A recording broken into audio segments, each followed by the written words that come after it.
Hello guys! Welcome back sa aking channel. Ayan guys, ngayong umaga ay share ko sa inyo itong aming bagong aning nabiling bigas. Ayan. Sobrang meron siya mga kunting mga bato-bato, tas pasi. Ayan. Pakita ko sa inyo kung paano ako maglinis ng bigas dito sa Bicol. Ayan.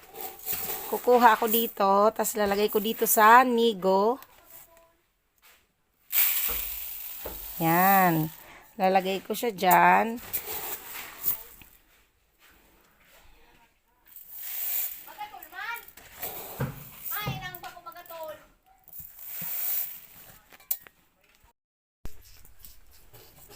Yan, pupunuin ko po siya.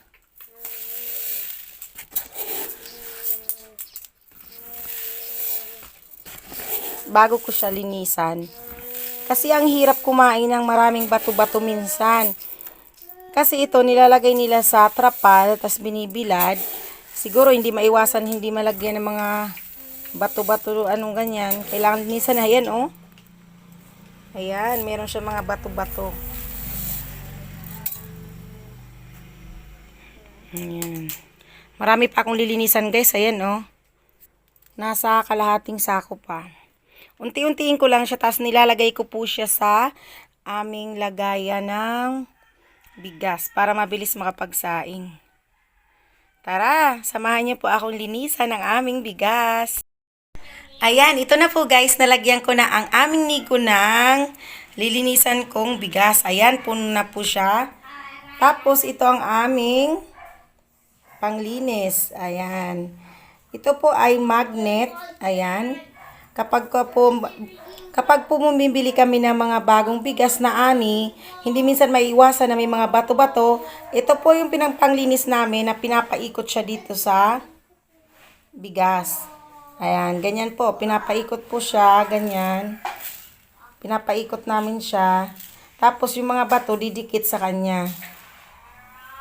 Ayan, tingnan natin. Ayan guys, oh, kita nyo? Sobrang daming bato. Ganyan. Tapos tatanggalin ko siya.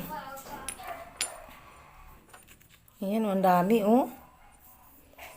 Kasi masama po sa katawan ay sa ating tiyan, yung makakain tayo ng mga ganyan. Kaya dapat talaga tinatanggal. Ayan, dami. Tapos, hanggang maubos siya, masimot siya. Yan, ganyan lang. Pinapaikot ko lang siya dyan. Bago siya tatahipan. Pag naubos na po siyang wala na siya mga bato-bato, saka ko siya tinatahipan. Ayan, oh. Dami, oh. Oh, yan. Kitang-kita po yung sobrang dami niya, oh. Lalagay ko siya dito.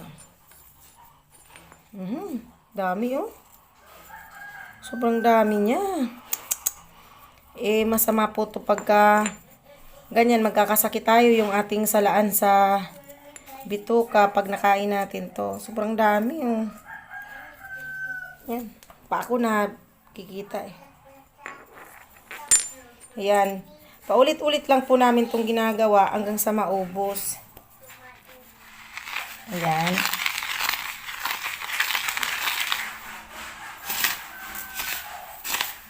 Paulit-ulit lang po hanggang sa maubos yung mga bato-bato at dumi sa bigas. Bago namin nilalagay sa aming lagayan ng ayan, oh. Daming batong nakuha. Tapos ito rin guys, yan, tinatanggal din namin yung mga ganyan.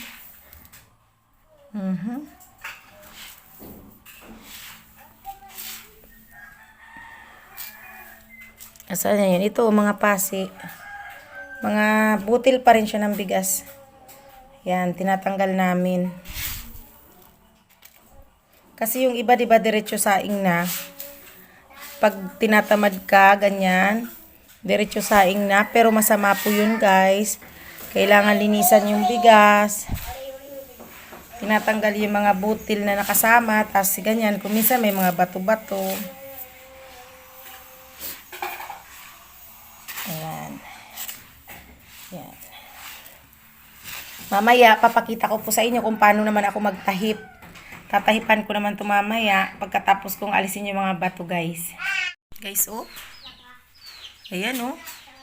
Lalaki ng dumikit na bato, oh. Oh. Kitang-kita, dami.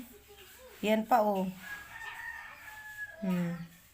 Grabe talaga. Pag hindi mo yan inalis, yan, mag-ano sa babara sa ating mga salaan ng pagkain, di ba? Kaya kailangan talaga linisan siya.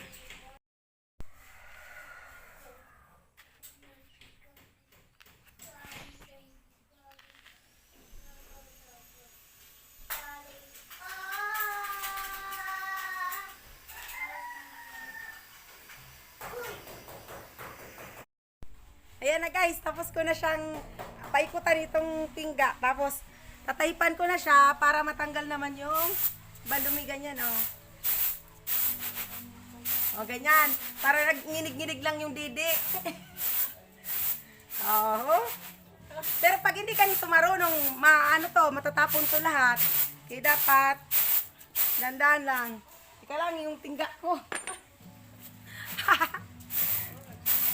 Oh. Ang nagturo nito sa akin, lola ko. Pero yung anak ko, pag pinaganito mo, hindi marunong. Ay, si mama ko pala nagturo, ma, oh.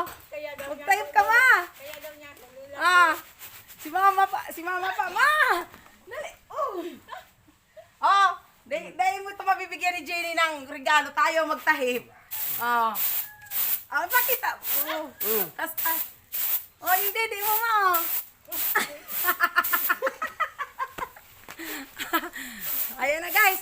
Ayan, yun lang ang ano natin. Ay, may thumbnail pala ako, oh. Kaya sa yung tingga. Yan. Nagkakariling naman ng mga props. Oh. Yan. Wag na. Kulit ni Brel. Ilagay na natin to dito para pang saing natin. Okay, isang puno. Salamat po sa inyong panunood sa aking mga walang kwentang vlog. Ayan, salamat sa mga hindi nag-skip ng ads. Ayan, maraming salamat po. God bless everyone hanggang sa muli. Ito po inyong kaibigan, Adayot. Bye-bye!